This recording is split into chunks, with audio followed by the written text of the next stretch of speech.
अस्सलाम वालेकुम नाज़रीन, शाहिद चौधरी ऑफिशियल के साथ मैं हूं आपका मेज़बान अब्दुल्ला तनवीर। नाज़रीन, शाहिद चौधरी साहब के एक बहुत ही खास और बहुत ही प्यारे दोस्त जो कि एक यूट्यूबर भी हैं, जिनको दुश्मनदार भी समझा जाता है और जिनको सियासतदानों की भी फहरिस्त में शुमार किया जाता है, चौधरी इलियास गुज्जर, जिनके बेटे को सेशन कोर्ट की जानिब से सजाए मौत का हुक्म सुना दिया गया है। इसके बाद क्या प्रोसेस होगा, क्या इंप्लीमेंट किया जाएगा और शाहिद चौधरी साहब को ये सुन के, ये खबर सुनने के बाद कैसा फील हो रहा है, ये हम जानेंगे शाहिद चौधरी साहब से। अस्सलाम वालेकुम सर। वालेकुम अस्सलाम अब्दुल्ला, क्या हाल है आपका? अल्हम्दुलिल्लाह सर, आप सुनाए कैसे हैं? First class. क्या सर, एक तो आपका पेटी भाई भी हुआ यूट्यूबर, दूसरा आपके बड़े अच्छे दोस्त भी हैं और आपको ये मतलब वो हुक्म जो सेशन कोर्ट ने दिया है सजाए मौत का, सर आपको सुन के कैसा लग रहा है? यार पता है कि अब्दुल्ला, मैं आपको एक चीज़ बताता हूँ। मैंने कई प्रोग्राम्स किए हैं। मैंने रमज़ान के महीने के अंदर ना मैं लाजमी एक प्रोग्राम करता हूँ कैदियों के हवाले से ना। मैं लोगों को ये कहता हूँ कि जाकर इनकी मुलाकात करें, दुनिया में बेहतरीन अमल होगा। क्योंकि एक जो होता है ना कैदी, जिसको मुकीद कर दिया जाता है, उसके बारे में ये फरमाया गया कि अगर पेशावर औरत की कमाई दुनिया के अंदर कोई बंदा खा सकता है ना, तो कैदी को इतना मसलूम करार दिया हुआ है कि वो जो है ना पेशावर औरत की कमाई खा सकता है, यानी इसके लिए जायज़ है। तो आप अंदाजा लगाएंगे कैदी को जो है इसके बारे में कितनी जो है ना इसको रियायत बढ़ती गई है और कैदी के बारे में अल्लाह ताला ने क्या फरमाया है। बात करने का मतलब ये है कि मैं कैदियों के साथ जो है ना, मैं इनके साथ मेरी दिली हमदर्दियाँ होती हैं। मैंने बड़े बड़े प्रोग्राम किए हैं और मैंने लोगों को मजबूर किया है कि जेल के अंदर जाएं। आपका अगर कोई नहीं भी वाकिफ़ है ना, आप जाकर उसकी मुलाकात करें। तो आपने जो बात सुनाई है ना, मेरा दिल बड़ा दुख है। मैं तो कैदियों के लिए बोलता हूँ, ये सजाए मौत के कैदी होते हैं ना, इनकी एक रात जो है ना 25 साल उम्र कैद हुए हुए सज़ा के जो कैदी होता है, उसकी समझ लें 1 साल की सज़ा जो है ना, वो सजाए मौत के एक रात की जो है ना बराबर है। मेरी बात नोट कर लीजिएगा। दुनिया के अंदर जितनी इबादत सजाए मौत के सल्लों में होती है ना, आपकी सोच होगी, और जितनी बड़ी बुराई यानी कि ऐसा जुर्म और ऐसा गुनाह वहाँ पे होता है, शायद धरती के ऊपर कहीं पे भी ना होता हो। वहाँ पर लोग जो है ना 2 तरह के पाए जाते हैं। एक तो वो जो खुदा के हजूर जो है ना अपना किबला दुरुस्त कर रहे थे, वो 5 टाइम के नमाजी और तहज्जुद गुजार बन जाते हैं। कुछ लोग ऐसे होते हैं जो इस हुक्म के बाद जो है ना बिल्कुल ये समझ लेते हैं कि अब हमने फांसी घाट पर चढ़ जाए, तो वो कोई ऐसा गुनाह नहीं छोड़ते जो दिल के अंदर रह जाए। वो हर काम को कर गुजरते हैं और आप समझ जाएंगे कि सजाए मौत में ज़्यादा से ज़्यादा बंदा कौन सा गुनाह कबीरा कर सकता है। अब ये जो है ना इलियास गुज्जर मेरे भाई हैं, इनके साथ बहुत बड़ी ज़्यादती है। इनका बेटा जो है ना वो सजाए मौत हो गया, अदालत ने उसे हुक्म सुना दिया है। और साथ ही मैं अपने नाज़रीन को ये बताना चाहता हूँ कि इनका झगड़ा जो है ना अपने भांजे के साथ है। इनका जो है ना भांजा, उसने एक वीडियो अपलोड की थी। अगर आप मैरिड पर आ जाए ना, तो नाज़रीन मैं चूँकि आउटसाइडर हूँ, मैं वो बात कर दूंगा जो 110% होगी। एक वीडियो उसने अपलोड की थी, उसमें से अपने मामू यानी कि इलियास गुज्जर जो मेरे भाई हैं बड़े, इनके बारे में ऐसे अल्फाज कहे थे कि आपकी सोच होगी। मैंने वो जब पैगाम सुना, मैंने जब वो पोस्ट पढ़ी, तो मेरा दिल जो है ना फौरी तौर पर इस चीज़ के लिए तैयार हो गया कि अब इस बच्चे के साथ कुछ ज्यादती हो जाएगी। अब इसमें 2 चीज़ें अब्दुल्ला देखें, ज़रूरी नहीं है कि इलियास गुज्जर के बेटे ने ये मर्डर किया हो। अब कई इलियास गुज्जर के चाहने वाले भी थे, भाई हैं, ताल्लुक वास्ता भी होता है। हो सकता है किसी दूसरे बंदे ने जो है ना मौके की नज़ाकत से इनके भांजे को नुकसान पहुंचा दिया हो। FIR इनके बेटे पे दर्ज हो जाती है, जिसके हुक्म में जो है ना कल कोर्ट इसको सजाए मौत के ऑर्डर सुना देती है। मेरी नज़र में ये जो है ना, मेरी अक्ल तस्लीम नहीं करती। मैंने इस केस के बारे में बड़ी रिसर्च की है। कई लोगों ने मुझे ये बताया, बल्कि कई लोगों ने ये कहा है कि जी इलियास गुज्जर के बेटे ने जो है ना गैरत में आगे ये कत्ल कर दिया होगा। लेकिन ज़्यादातर लोग जो है वो ये बात कर रहे हैं कि ये कत्ल उसके बेटे ने नहीं किया हुआ, क्योंकि वो जेल के अंदर है। और जेल के अंदर आपको पता है कैदी बाहर आते हैं, जमानतें होती हैं, रिहा होते हैं, वो बाहर आकर अपना रद्द-ए-अमल देते हैं कि अंदर उन्होंने क्या देखा। तो कई लोगों ने मुझे आगे ये कहा कि वो कसम उठा कहता कि मैंने ये कत्ल नहीं किया हुआ। अब इसके बावजूद जो है ना सेशन कोर्ट ने सजा दे दी है। और आपको एक चीज़ बताता हूँ, अगर देखा जाए तो सेशन कोर्ट सबसे बड़ी कोर्ट है। क्यों? इसके किए हुए फैसले को जो है ना, आप ये चैलेंज देखें, आप हाई कोर्ट में कर सकते हैं, सुप्रीम कोर्ट में कर सकते हैं, सदर के पास भी अपील के लिए जा सकते हैं, लेकिन फैसला सेशन कोर्ट करती है कि इसको सजाए मौत दी है, इसको मैंने बरी कर दिया। इसका मतलब बड़ी अदालत है। और दूसरी तरफ आप ये देखें, कई ऐसे अफराद जिनको इस बड़ी अदालत ने सजा दी है, जब वो हाई कोर्ट जाता है तो उनकी सजाए मौत उम्र कैद में बदल जाती है। कई ऐसे होते हैं जिनकी सजाए मौत को रिमूव करके उसको रिहा कर दिया जाता है, बरी कर दिया जाता है। ऐसे कई फैसले जो है ना मेरी नज़र में हैं। मैं आपको उनकी, अगर आप डिटेल में आए तो आपको पूरा प्रोग्राम आपका कंप्लीट कर। लेकिन सेशन कोर्ट में आप कह रहे हैं कि मतलब इसको चैलेंज नहीं किया जा सकता, और एक तरफ आप ये भी कह रहे हैं कि हो सकता है कि इसके बेटे ने कत्ल ना किया हो, फिर सेशन कोर्ट ने ऐसा हुक्म ही क्यों सुनाया? मैं बताता हूं ना, कोर्ट जो होती है ना, देखें उन्होंने फैक्ट एंड फिगर के मुताबिक जो है ना फैसला कर देना होता है। सेशन कोर्ट जो है ना, मैंने आपको बताया, एक तरफ तो बहुत बड़ी अदालत है कि इसी के किए हुए सजाए मौत के फैसले पर सदर पाकिस्तान सिर्फ रहम की अपील दे सकता है। इसके फैसले को कोई चैलेंज नहीं कर सकता। हाँ, ये आप कह सकते हैं कि फैसले में रद्दोबदल हो सकता है, यानी हमें रियायत की जाए, इसकी बेस पे आप हाई कोर्ट या सुप्रीम कोर्ट जा सकते हैं, लेकिन फैसला इसी का होता है जिसके लिए वो तरदीद या तस्दीक के लिए आप जाते हैं। ठीक हो गया। अब जो है ना, असल बात यह है कि मैंने आपको कहा कि इसके बेटे ने जो है ना जराए नहीं बताया कि इसने कत्ल नहीं किया हुआ, लेकिन सेशन कोर्ट इससे आगे हो गया। सेशन कोर्ट के अंदर जो है ना, यहाँ पे एविडेंस होती है, जज जो होता है ना, उन्होंने गवाह को खुद देखते हैं, गवाह पे जिरा होती है, उसके बाद बहस होती है और उसका जायजा लेकर जो है ना सेशन कोर्ट उसका फैसला सुना देती है। अब ये फैसला अटल नहीं होता, इसकी निगरानी के लिए हाई कोर्ट सुप्रीम कोर्ट पड़े हुए और बड़े केसेस वहां से जाकर बरी भी हो गए और सजाएं बहाल भी रही हैं। अब मसला ये है कि ये खुदा ना सब हुक्मनामा ये नहीं है कि 4 दिन में बच्चे को फटेल लटका दिया जा रहा है या तख्तादार पर लटका दिया, ये गलत बात है।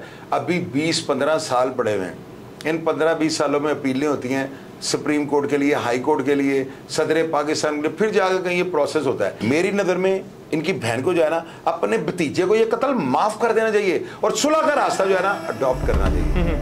अच्छा सर, अभी आप ये जो बात कर रहे हैं कि एकदम सजाए मौत नहीं होगी, तो सर इसके बाद का कानून का क्या प्रोसेस होता है कि जब एक बार आप हुक्म दे देती है सेशन कोर्ट के इसको सजाए मौत है, तो उसके बाद भी आप रिट वगैरह कर सकते हैं? ऐसे केसेस में जो होता है ना, मुद्दई उसकी तवज्जो सजाए मौत के हुक्म के बाद ना हट जाती है।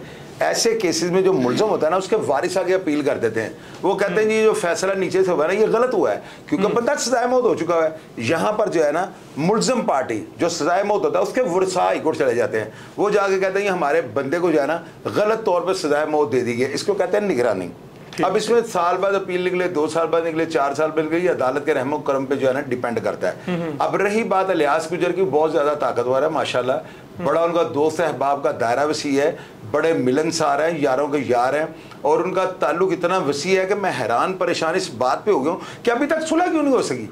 हालांकि एक बार सेशन कोर्ट के अंदर इनकी बहन के साथ इनकी मुंह मारी और इनकी बहन इनको बड़े साथ सख्त अल्फाज इनके लिए इस्तेमाल कर रही हैं, लेकिन इलियास गुजर आगे से जुबान नहीं उठा रहा, क्योंकि उसके ज़हन में ये बात थी कि बेशक हमने ज्यादती की है या नहीं की है, इनके साथ बहुत बड़ा जुल्म हुआ है। वो बंदा आगे से जुबान भी जो है ना जुबान से नहीं उठा रहा, लेकिन उसकी सिस्टर जो है बड़े सख्त जुमले बोल रही हैं, उसने वहां पर आला तरीन ज़र्फ की जो है ना मिसाल का है।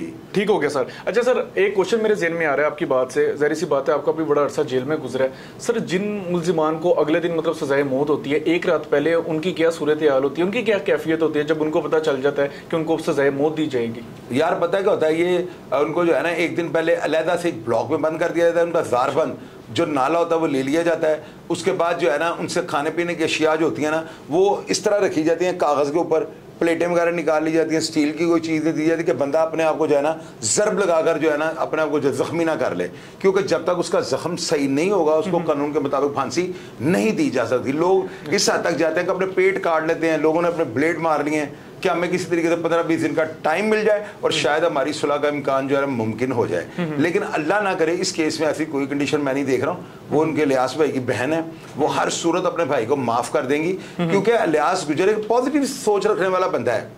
इलियास गुजर एक मनफी सोच रखने वाला बंदा नहीं है, वो बड़ा कॉम्पिटेंट आदमी है। और हम सब भाई जाके इनकी बहन के पाँव पड़ेंगे, और ये हमेशा सुलह जो है ना पाँव पकड़कर गोटे रगड़कर जो है ना होती है। जो बंदा इस तरह कर लेगा वो कामयाब हो जाता है। और वो उनकी बहन है, ठीक है, उनके बेटे ने भी तो ज्यादती की, अगर वो रियलिटी पर आ जाए। और मैं कहता हूँ अगर इलियास गुजर के बेटे ने कत्ल कर भी दिया है तो क्यों किया है, इसकी वजह तो ये थी ना, मेरिट तो ये है कि उस बच्चे ने अपने मामे के बारे में इस तरह की वीडियो या ऐसे ज़ुबानी फिक्रे क्यों बोले। बिल्कुल सर। सर अगर वो माफ नहीं करती तो क्या ये दुश्मनी नस्ल दर नस्ल चलेगी? यार ये दुश्मनी दोनों घरों को खत्म कर देगी, मैं ऑन एयर कहने लगा।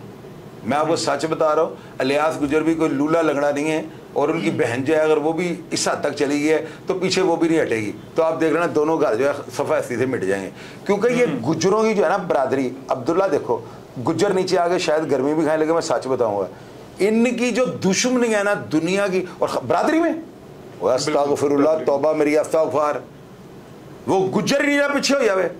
तो मैं कहना वा आप दोनों को सोचना चाहिए दुश्मनी को यहीं पे खत्म करना है। मैं इलियास गुजर की साइड नहीं ले रहा हूँ, मैं इसकी बहन की साइड नहीं ले रहा हूँ, इस दुश्मनी को खत्म कर दें, वरना दोनों खानदान बहुत जल्दी सफाई हस्ती से मिट जाएंगे। मेरी बात नोट कर लीजिए। बिल्कुल सर, अल्लाह करे सुलह हो। अच्छा सर, अगर हम चौधरी इलियास गुजर के हवाले से बात करें तो इनके काफ़ी बड़े बड़े सियासतदानों से भी ताल्लुकात हैं, इनका अपना यूट्यूब चैनल है, काफ़ी इनको भी फेम है, तो सर फिर भी ये सुलह पर क्यों नहीं दबाव लेकर आ सके? यार अब्दुल्ला, आप तो ये सवाल कर रहे हो लड़ाई करवाने वाला ना, और भैया मेरी बात सुनो, सुलह दबाव से होती है। अब दबाव वाला लफ्ज़ आप गलत इस्तेमाल कर रहे हो। दबाव कैसे? अब मेरी बात से एक बंदा मुद्दई है, कैसे दबाव डालोगे उसके ऊपर, मुझे ये बताओ। उसको मार दोगे? वो कहता मार दो, मैं फिर नहीं पैरवी छोड़ूंगा, क्या कर लूंगा आप उसे मार के। सुलह जो है ना, इसके लिए खास जो है ना, जो बहुत ज्यादा फ्लेक्सिबल लोग हो ना, बिल्कुल इसी तरह जो है ना फोल्ड हो जाने वाले बंदे, वो सुलह करवा सकते हैं। ये सुलह जब बदमाशी के साथ नहीं होती। और उनकी बहन है, ये जो है ना अपनी खवातीन को उनके घर भेजें, हमें बताएं, हम अपनी माँ बहनों को लेकर जाते हैं, मैं हाजिर हूँ। मैं इनके मुद्दइयों के, उनके बच्चों को पहुँच आके पड़ जाऊँगा। मैं अगर तीसरी बट को भाईजान भाईजान कह रहा हूँ तो एक अच्छे काम के लिए कह रहा हूँ ना, तो मैं तो भाईजान भाईजान छोटी बात है, मैं तो गोडे पकड़ लूंगा। मेरा जो किसी ने बुरा करना है, जो उखाड़ना है वो उखाड़ ले। अमन के लिए मैं किसी भी हद तक जाऊंगा, मेरा फर्ज बनता है। इलियास गुजर बहुत अच्छे इंसान है, इनकी बहन को इन्हें माफ कर देना चाहिए। बहुत बड़ी ज्यादती है, एक बच्चा जो है ना सजाए मौत का उसको हुक्म मिल गया, उसके ऊपर क्या गुजरती होगी यार, सारा घर क्या सोच रहा होगा, मुझे ये बताएं। अगर वो गुनाहगार है तब भी, अगर वो बेगुनाह है तब भी, इनकी बहन को माफी देनी चाहिए। सर आपका इलियास गुज्जर से रब्ता हुआ इस हवाले से? नहीं यार, अभी तो उनको फोन बन जा रहा है। जाहिर है एक बंदा इतनी बड़ी टेंशन में होता है कि लोग पूछेंगे अब क्या एक बंदे को बार बार जवाब, मैं इस तरफ से गुजरा हूँ। मुझे अंदाजा है कि वो बंदा जो है ना बहुत ज्यादा परेशान होगा, और इनकी बहन को चाहिए कि वो अपनी ताकत को, अपने गुरूर को एक साइड पे कर दे और अपने भाई के गले लग जाए और इस काम को खत्म कर दे। ये बेहतरी का रास्ता है और अमन का रास्ता, और इस पर उनकी बहन अमल कर ले। बिल्कुल सर। सर अभी आप एक बात बता रहे थे जहाँ पे आपने कहा कि चौधरी इलियास गुज्जर जो थे वो अपनी बहन के आगे बोले भी नहीं। सर यहाँ से एक बात और नजर आ रही है कि इलियास गुज्जर साहब फ्लेक्सिबल हैं सुलह के लिए, लेकिन उनकी बहन नहीं मेरे ख्याल से सर मान पा रही। नहीं, वो फ्लेक्सिबल भी है और वो मजबूर भी है, उसके पास सेकंड ऑप्शन कोई नहीं। वो भी अपने टाइम पे जो है पूरा एक नाम रहे हैं, आबिद चौधरी के कत्ल में उनका नाम है, और उसके अलावा जिंदगी में बड़े नशेबो फराद उन्होंने देखे हुए हैं। हर तरह के तलंगे, उचक्के, नौसरबाज, फ्रॉडिये, 2 नंबर 3 नंबर 27 नंबर लोगों के साथ उनका ताल्लुक है। लेकिन वो बहन के मामले में बड़े हसास हैं, और ये बेहतरीन हिकमत अमली है कि उनकी बहन अपने दिल से गुस्सा खत्म करे। इलियास भाई का काम बनता है वो डेली उनके घर जाए, उनके दरवाजे के आगे बैठ जाए, गोली नहीं उनको मारता। सुलह हमेशा इस तरह होती है, माफी मांगे, बहन माफ कर देगी, इतनी बड़ी बात है ही नहीं। बिल्कुल सर। अच्छा सर, चौधरी इलियास गुज्जर बेसिकली इनका यूट्यूब चैनल भी है, मैं वही देख रहा था कि इनको सियासतदानों में भी शुमार किया जाता है। कहा यह जाता है कि ये दुश्मनदार भी हैं, और कहा यह भी जाता है कि ये डेरेदार भी हैं। सर ये बेसिकली करैक्टर कैसे हैं? यार मुशर्रफ के साथ उनके बड़े अच्छे ताल्लुकात थे। उनकी एक तस्वीर आप देख सकते हैं स्क्रीन पे, इस तस्वीर में जनरल मुशर्रफ के पीछे उनका बेटा खड़ा है। जाहिर है कि अगर मुशर्रफ तक उनकी रसाई थी तो आम बंदा वहां तक नहीं पहुंच सकता था। इलियास गुज्जर का नो डाउट पाकिस्तान के बल्कि पंजाब के बहुत बड़े बड़े दुश्मनदारों के साथ जाती ताल्लुक है, लेकिन वो बंदा जो है ना ओछे हथकंडे करना नहीं चाहता। मैं उनको मिला हूँ, मेरी इस केस के टॉपिक पे बात है, वो कहता है कि यार अमन का रास्ता जो है ना सुलह हो जाती है, मेरी वो बहन है मुझे माफ कर देगी, इंशाल्लाह ताला मैं इससे माफी लूंगा। मैंने किया है या नहीं किया, मुजरम है या नहीं है, मैं अपनी बहन से माफी मांगूंगा, और वो उस चीज पे डटे हुए हैं, और वो बंदा कामयाब हो जाएगा, उनकी बहनों से माफ करेगी इंशाल्लाह। सर बहुत अच्छी बात की। सर जाने से पहले मेरा आखिरी सवाल है हमारे नाजरीन के लिए बेसिकली, सर जो फांसी होती है, अक्सर हम बचपन में ना छोटे होते ये भी बड़ा सुनते थे कि एक बार फांसी दे दो, बंदा नहीं मरता तो उसको छोड़ दिया जाता है, रिहा कर दिया जाता है। सर इस बात में कितनी सदाकत है, और फांसी देने का सही तरीका क्या है? इसमें पता है क्या तरीकाकार है, मैंने अब्दुल्ला फांसी का तरीकाकार आप शाहिद चौधरी ऑफिशियल पे सर्च करें, मेरी पूरी वीडियो बनी है। ये होता है कि अगर बंदा नहीं ना मरा हुआ तो पहले ये होता था उसके नलों को जो है ना 2 लोहे की प्लेटों के साथ दबा के फाड़ देते थे, बंदे की डेथ हो जाती थी। यानी इन्होंने बंदा जिंदा नीचे नहीं उतारना होता था। अभी ऐसे नहीं है, अभी 76 किलो 500 ग्राम वेट फिक्स हो चुका हुआ है। अगर इससे कम है, वजन इससे कम है, तो बेल्ट डालकर 76 किलो 500 ग्राम पूरा किया जाता है, और अगर वजन ज्यादा है तो रस्से को जो है ना छोटा कर दिया जाता है कि गर्दन अलहदा ना हो जाए। ये एक रूल है। 76 किलो और 500 ग्राम से कम वेट पे जो है ना डॉक्टर को, डिप्टी सुपरिटेंडेंट को सोचना पड़ता है। तो फांसी से अल्लाह ताला की जात दुश्मन बैरी को भी वहां पे तख्तादार पर लेकर जाए, ये बहुत ज्यादा इब्रत का मुकाम है। मेरी दुआ है कि कोई बंदा भी जो है ना गुनाहगार या बेगुनाह फांसी घाट पे ना लटके। क्या बात है सर, बहुत प्यारी बात की। बिल्कुल नाजरीन, ये हमारा आज का टॉपिक था, प्रोग्राम था, और मैं दोनों पार्टीज के हवाले से ये कहना चाहूंगा, शाहिद चौधरी साहब ने बड़ी प्यारी बात की है कि सुलह एक अच्छी चीज है। आप अपने आने वाली जो नस्लें होती हैं उनको आप बचा लेते हो, आपके बच्चे महफूज हो जाते हैं, क्योंकि दुश्मनी एक अच्छी चीज नहीं है। आप खुल्लम खुल्ला घूम नहीं सकते, आप कोई कारोबार खुल्लम खुल्ला नहीं कर सकते, आप कहीं यहाँ जा नहीं सकते, तो आपको भी चाहिए कि सुलह के ऊपर लाजमी सोचें। बाकी इस हवाले से जो मजीद नई अपडेट्स होंगी वो भी इंशाल्लाह ताला नाजरीन हम लेकर आएंगे। बलाज टीपू कत्ल केस के हवाले से जो मजीद अपडेट होंगी वो भी इंशाल्लाह ताला लेकर आएंगे। प्रोग्राम का फीडबैक जरूर दीजिएगा। इसी के साथ अपने मेजबान अब्दुल्ला तमीर को इजाजत, अल्लाह निगहबान।